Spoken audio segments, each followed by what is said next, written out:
This is the Stewardship Money Minute, I guess we would call it. So please listen. I know this is oftentimes a touchy subject in church, so I will try and deliver it as easily to you as possible. First of all, I want to thank this church and this amazing congregation for being a spiritual bedrock for my family and me over the last 25 years. I was born and raised in the Presbyterian church and became an Episcopalian in the mid-'80s, and it's been a wonderful journey, particularly getting to take communion every Sunday because the Presbyterians take it about 4 times a year. Matthew 22:37 through 40, Jesus was asked by an attorney, "What is the greatest commandment?" And he said, "You shall love the Lord your God with all your heart and with all your soul and with all your mind. This is the greatest and first commandment. And the second is like it. You shall love your neighbor as yourself. On these 2 commandments hang the law and the prophets." The first of these we do, to love the Lord your God with all your heart, soul, and mind, is through our spiritual disciplines. Coming to church, reading the Bible, regular prayer, fasting, meditation, participation in the weekly Eucharist. The second of these we fulfill by sharing our time, our talent, and our treasure with our neighbors, with our members here at church, with our neighbors in the community, and with our neighbors around the world. Now I'm going to get kind of to the nuts and bolts of this. Last year, we had a drop in pledges of between $80,000 and $100,000 for a variety of reasons.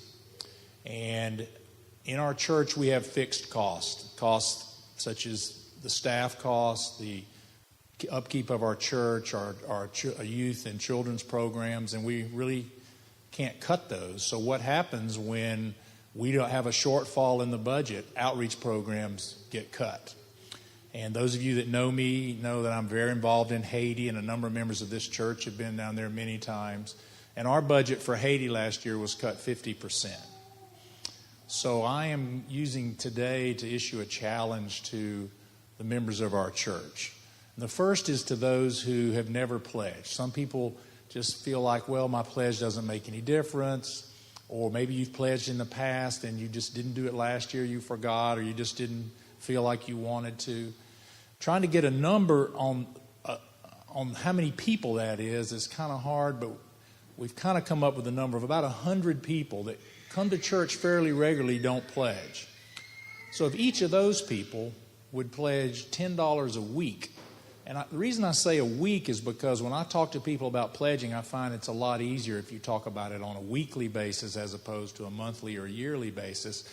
So if you're one of those folks that hadn't pledged, go home, talk to your family, pray with your family, look at what you spend during the week, and try to come up with $10 a week that you could give to the church, and you multiply that. It's $2 a day, a little less than that.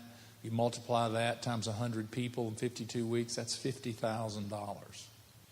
Now the second group I want to talk to are those of you that have faithfully pledged year after year after year, and thank you so much for your regular pledging. But I would like to challenge each of those groups to raise their pledge total this year by 10% a week. So if you pledge, we have about 120 people that pledge $20 a week. If you raise that to $22 a week, you do the math, it comes out to an extra $12,000 to $13,000.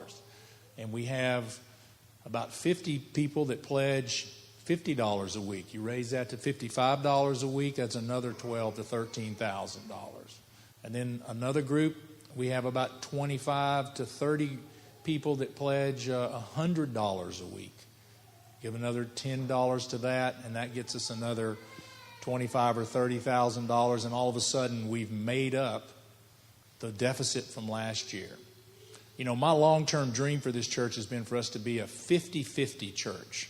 50% of what we collect goes to us, and 50% goes to the outside community. And right now we're about a 65-35 church.